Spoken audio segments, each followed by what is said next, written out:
पूर्व सीजे डीवाई चंद्रचूड़ के फैसलों ने जितनी सुर्खियां बटोरी, रिटायरमेंट के बाद उनके बयानों की भी उतनी ही चर्चा हो रही है। और अब उन्होंने सुप्रीम कोर्ट के ही फैसले पर सवाल उठा दिए हैं। दिल्ली हिंसा के आरोपी उमर खालिद और शर्जिल इमाम की जमानत को लेकर पूर्व सीजे ने कुछ ऐसा कह दिया है जिससे कोर्ट के फैसले पर बहस फिर से गर्मा गई है। इस दौरान पूर्व सीजे चंद्रचूड़ ने अपने फैसलों का भी जिक्र किया। तो क्या कुछ कहा पूर्व सीजे ने, देखेंगे इस रिपोर्ट में। दिल्ली हिंसा के आरोपी उमर खालिद और शर्जिल इमाम को जमानत नहीं मिलने पर कई सवाल उठ रहे हैं। देश विदेश से इस पर प्रतिक्रियाएं सामने आ रही हैं। इसी कड़ी में अब पूर्व सीजे डीवाई चंद्रचूड़ ने भी कोर्ट के फैसले पर असहमति जताई है। उन्होंने कहा कि वो लोग पिछले 5 साल से जेल में हैं। आप ये सुनिश्चित करने के लिए शर्तें लगा सकते हैं कि बेल की शर्तों का गलत इस्तेमाल न हो, लेकिन आपको ये जरूर ध्यान में रखना चाहिए कि उन्हें जल्द सुनवाई का अधिकार है।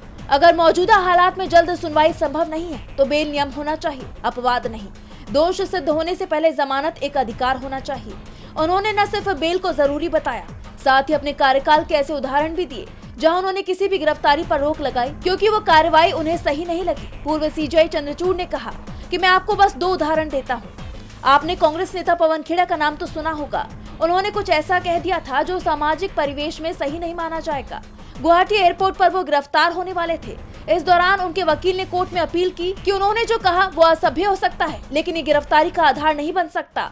हमने उन्हें गिरफ्तार होने से बचाया क्योंकि कानून के तहत विपक्ष के नेता का बयान भले ही असामाजिक हो, लेकिन हर असामाजिक बयान अपराध नहीं हो सकता। वैसे आपको बता दें कि जिस मामले का जिक्र पूर्व सीजे ने किया वो मामला दिल्ली का है। पवन खेड़ा दिल्ली से रायपुर जा रहे थे जहां उन्हें कांग्रेस के महाधिवेशन में शामिल होना था और असम पुलिस उन्हें गिरफ्तार करने पहुंच गई थी। इसके अलावा पूर्व सीजे ने दूसरा उदाहरण सोशल एक्टिविस्ट तीस्ता सेतलवाड़ का दिया, जिन्हें गुजरात हाईकोर्ट ने उन्हें बेल देने से इनकार कर दिया और सरेंडर करने के लिए रात 12 बजे का वक्त दिया था।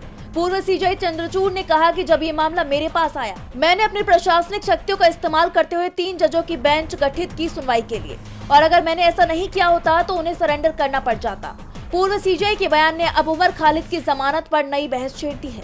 आप जानते हैं कि सुप्रीम कोर्ट ने अपने हालिया फैसले में 7 में से 5 आरोपियों को जमानत तो दे दी, लेकिन शर्जिल इमाम और उमर खालिद को जमानत देने से इनकार कर दिया, जबकि ये दोनों करीब 6 साल से जेल में बंद हैं। कोर्ट ने 1 साल तक जमानत याचिका लगाने पर भी बैन लगा दिया है, जिसे लेकर कई सवाल खड़े हो रहे हैं।